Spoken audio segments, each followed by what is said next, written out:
আসসালামু আলাইকুম আমার প্রিয় আপু ও ভাইয়ারা, আজ আপনাদের জন্য খুব স্পেশাল একটি মুরগির রোস্টের রেসিপি নিয়ে হাজির হয়ে গেলাম আপনাদের বোন।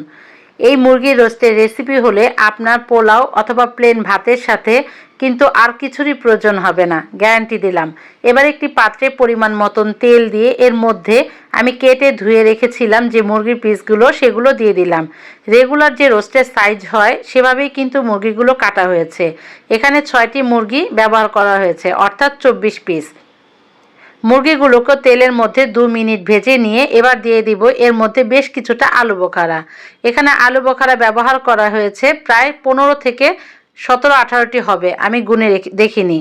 এবার সেগুলোকে খুব সুন্দর মতো ভেজে নিব। মুরগির যে পিসগুলো সেগুলোর সাথে আলু বোখারা এবং লবণ দিয়ে বেশ কিছুটা সময় ধরেই কিন্তু এই ভাজার কাজটি চলবে। বাবুর্চি থেকে নেয়া এই মুরগির রোস্টের রেসিপিটি মুখে স্বাদ লেগে থাকার মতো। দিয়ে দিচ্ছি স্বাদ মতন লবণ। এই লবণ এবং আলু বোখারার সাহায্যে বেশ কিছুটা সময় আমি মুরগিগুলোকে ভেজে নিচ্ছি। এবার খুব সুন্দরভাবে ভাজা হয়ে গেলে দেখতে পারবেন তেলগুলো মুরগির গা থেকে ছেড়ে দিবে এবং যে পানিটা মুরগি থেকে বের হয়েছে সেটাও কিন্তু শুকিয়ে গিয়েছে। আলু বোখারার টেস্টটা সম্পূর্ণটাই কিন্তু মুরগির মধ্যে ঢুকে গিয়েছে এবং মুরগির হাড় থেকে মুরগির মাংসগুলো অনেকটাই ছেড়ে দিয়েছে, অর্থাৎ প্রায় 80% আমার রান্না কিন্তু কমপ্লিট হয়েছে এই ভাজার মাধ্যমে। এবার চারপাশে মুরগির পিসগুলোকে সরিয়ে নিয়ে মাঝখানে তেলগুলো মধ্যে আমি দিয়ে দিব বেশ কিছুটা আদা ও রসুন পেস্ট। এখানে আমি 4 টেবিল চামচ পরিমাণ আদা ও রসুন পেস্ট ব্যবহার করেছি। আদা ও রসুন পেস্ট দিয়ে এগুলোকে তেলের মধ্যে 2-3 মিনিট খুব ভালোভাবে ভেজে নেব, যেন আদা রসুনের কাঁচা ভাবটা আর না থাকে। এদিকটা খুব সুন্দরভাবে খেয়াল করে নেবেন।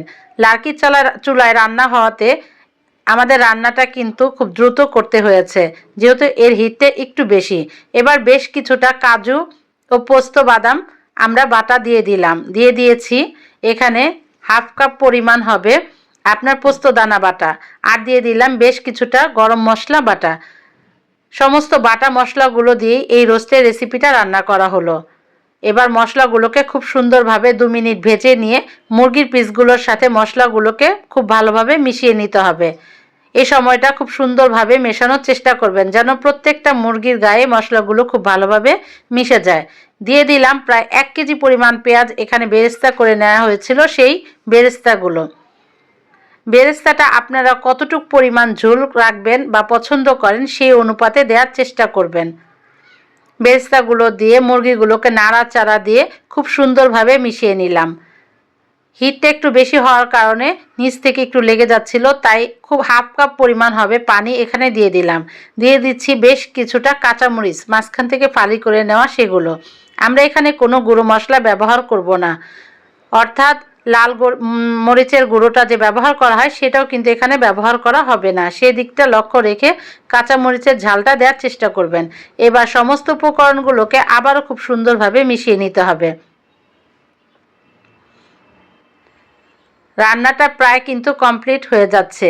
অনবরত নাড়াচাড়া করে পানিটা খুব সুন্দরভাবে টানিয়ে যখন তেলটা উপরে ছেড়ে দিবে তখন কিন্তু আমাদের রোস্ট রান্নাটা কমপ্লিট। দেখতেই পেলেন খুব সহজে এবং খুব অল্প সময়ে কিভাবে রোস্ট রান্না করা যায় আপনাদেরকে দেখানোর চেষ্টা করেছি। এর স্বাদ কিন্তু আপনারা মুখে লেগে থাকার মতো। একবার হলো বাসায় ট্রাই করবেন। আপনাদের যদি আমার ভিডিওটি ভালো লাগে লাইক কমেন্ট শেয়ার দিয়ে পেজটির পাশে থাকবেন। সকলকে অনেক ধন্যবাদ।